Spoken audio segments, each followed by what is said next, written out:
Hello, Eddie. Thank you for joining us today for our daily COVID-19 update on a Sunday.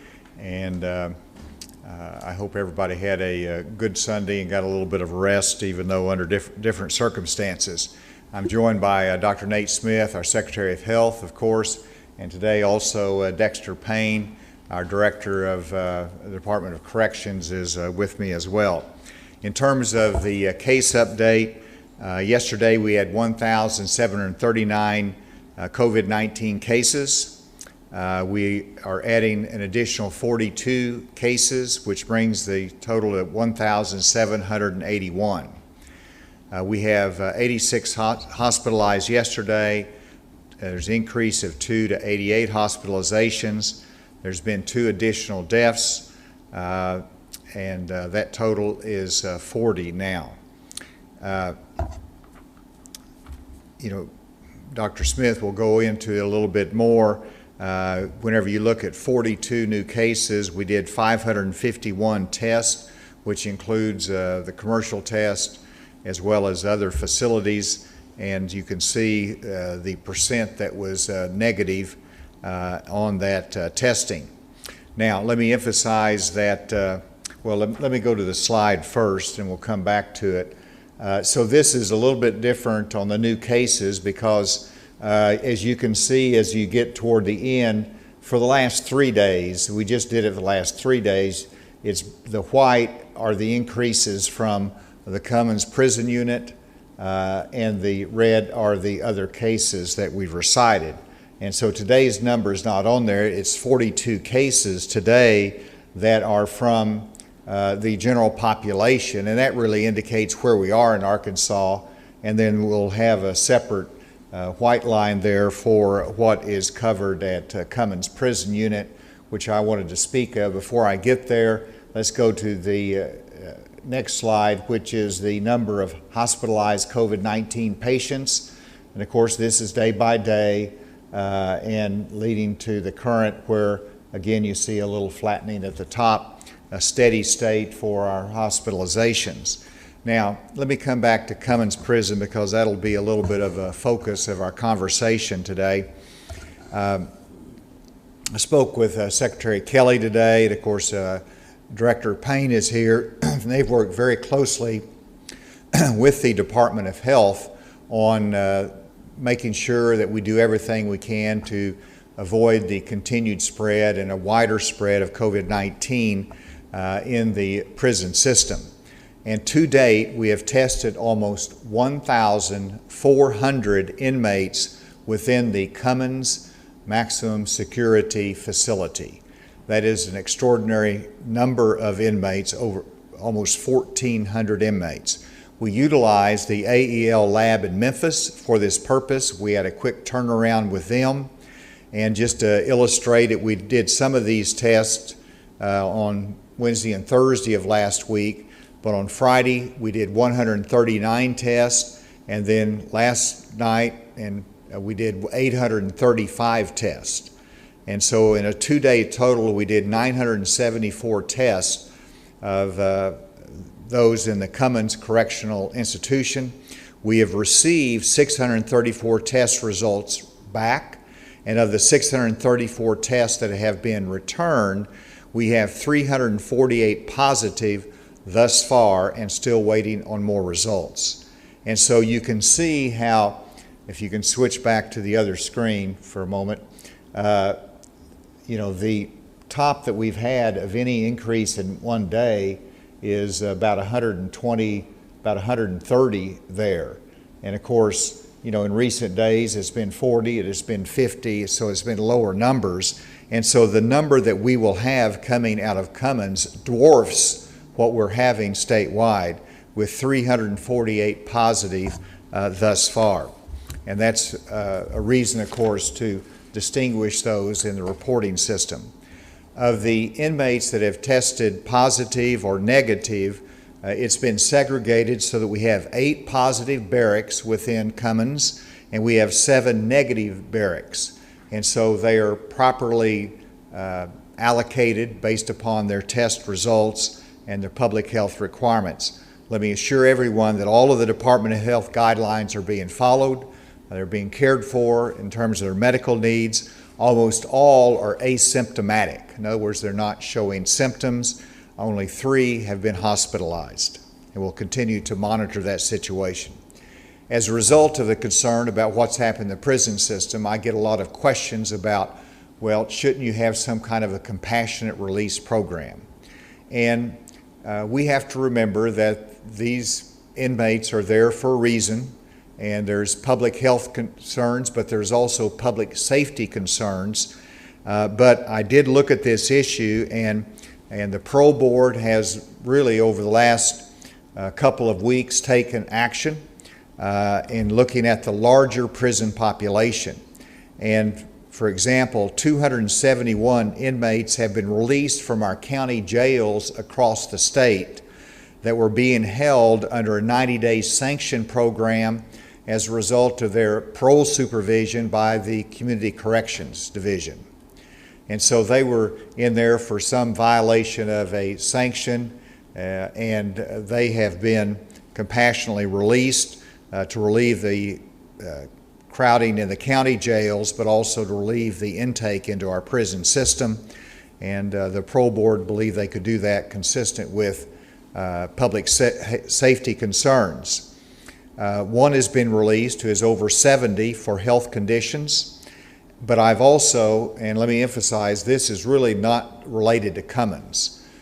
Cummins is being dealt with in terms of our testing there with the positive and negative barracks, and of course the inmates there in the maximum security unit almost by definition pose a public safety concern, and so that's separate. But we look at the broader prison population, whether it's Tucker Prison or whether it's the North Central Unit at Calico Rock, and I've asked for a review of all nonviolent offenders who are non-sex offenders that are due for release within the next 6 months. I've asked for those to be identified and reviewed by the Parole Board and the Department of Corrections. There are 1,990 inmates that fit that criteria of nonviolent offenders, non-sex offenders that are due for release within the next 6 months. They will be screened by the Parole Board and the Board of Corrections from a public safety standpoint, and they will make a determination as to how many of these can be released under the current circumstances. The reason that this is important is that right now we have an outbreak in the Cummins Prison maximum security unit, but we want to look at the prisons more broadly, and that if we have positive cases or an outbreak in another unit, we want to have sufficient space available so that we can have the inmates that test positive isolated, and we can do the sufficient contact tracing in these units and have separation capacity, and we have to have some empty spaces for that. So it's a matter of looking ahead and planning in the event that we have a challenge in any of the other facilities. And so with that, I wanted to ask Dr. Smith to come and give his comments and report, followed by Director Payne. Thank you, Governor. Just give a little bit more detail on some of the numbers from today. As the Governor mentioned, we have 42 new cases in our database. That brings our total to 1,781. Of those, 1,020 are active cases. Dr. Dillahay gave the breakdown in terms of race yesterday. I want to go over that again briefly. Of our total cases, 60% are white, 29% are African American, and we have 4% Hispanic. We only have 0.2% listed as Pacific Islander, but for example, some of our residents from the Marshall Islands, they may write in Marshall Islands rather than putting in Pacific Islander, and so we have 3% are other and 5% are missing. So I'm not sure that we've captured all of the Pacific Islanders there, but we're working very closely with our Marshallese community to make sure we identify all cases and do appropriate contact tracing.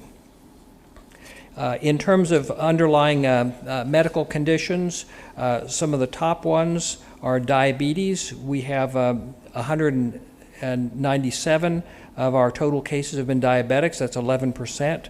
Heart disease is the next highest, 126. That's 7%.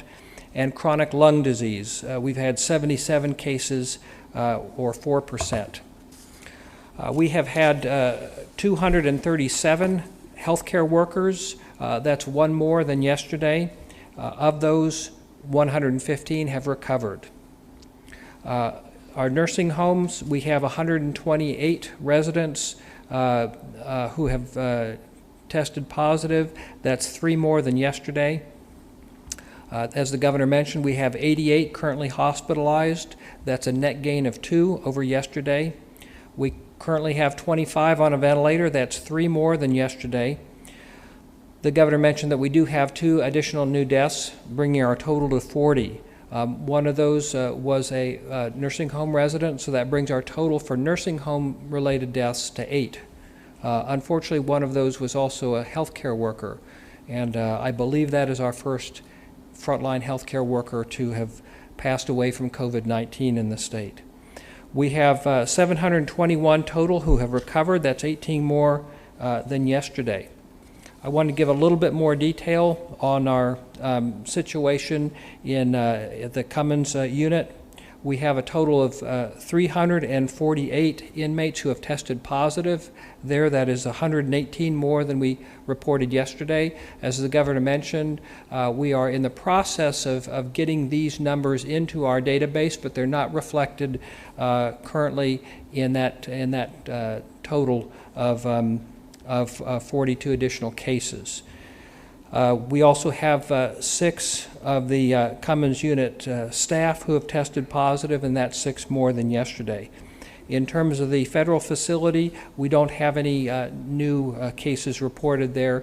As I mentioned before, the CDC is working closely with the Bureau of Corrections, Federal Bureau of Corrections, to develop a testing strategy for that facility.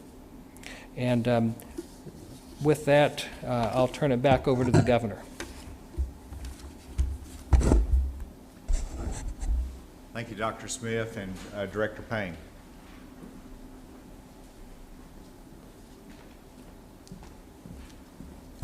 Good afternoon.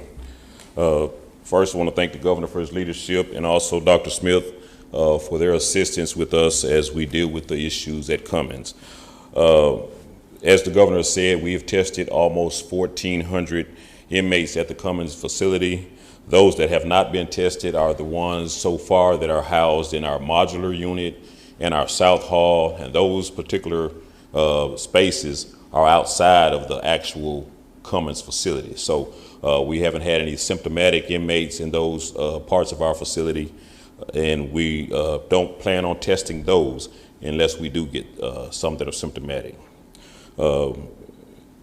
We have also reviewed several inmates, as the governor has said, for possible release. Those will be non-violent offenders and those that don't have sex offense charges. So that's something we're also doing. We've also reviewed the COPD list of our inmates who have chronic illnesses for possible release. The governor also said we've divided Cummins unit up to 8 barracks that have positives and 7 barracks who have negative results as part of this testing of 1,400. If we do have an inmate who is positive and he is approved for parole or discharge, we will not be releasing that person with that positive test. So those that have discharged, we will probably be holding up to 3 days past their discharge date if they're tested positive for COVID-19. Also, our parole board is going to review our inmates who have received 1-year denials and check their program sanctions to see if it's anything we can do to help with that population also. With that. That's all I had. Yes, sir. And with that, we'll take any questions. Yes, ma'am. How many staff at the Cummins unit has been tested? Do you have that statistic on how many staff at the unit have been tested? Yes, sir. Go ahead, Dexter.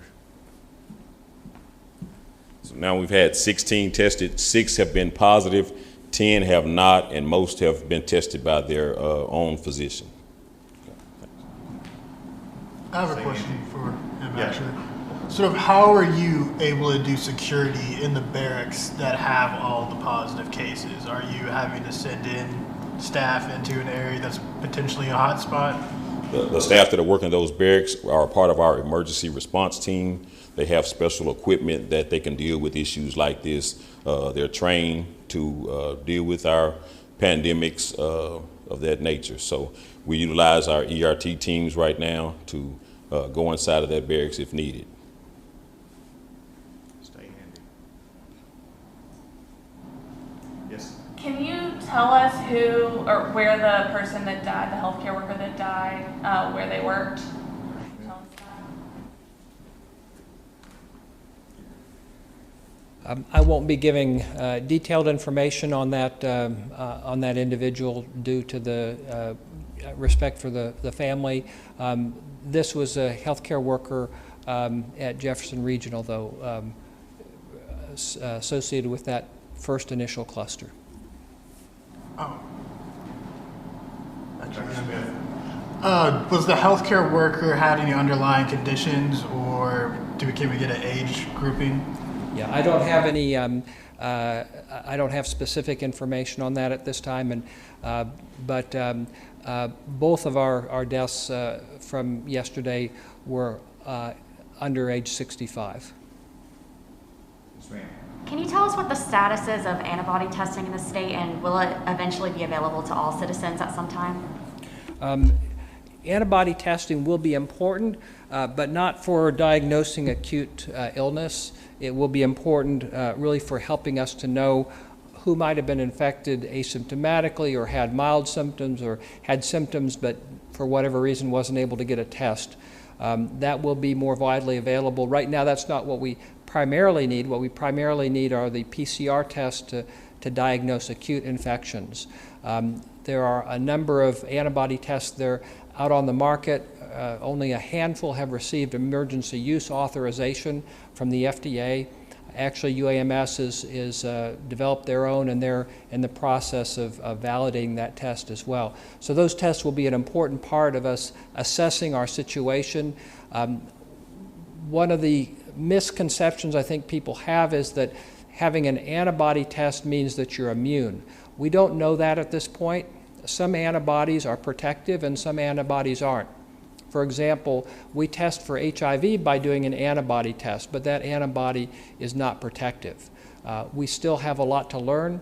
One of the ways in which we can use that, though, is to identify people who may be donors, potential donors for convalescent plasma. If they have antibodies, we know that, and if they don't have any active infection, no virus, then they're someone who could donate. We could use that plasma, and hopefully that will help some of our sickest patients. Is there any question remotely? Any remote questions? It is indeed Sunday. So any other questions? Thank you all very much. We will convene again tomorrow. Thank you.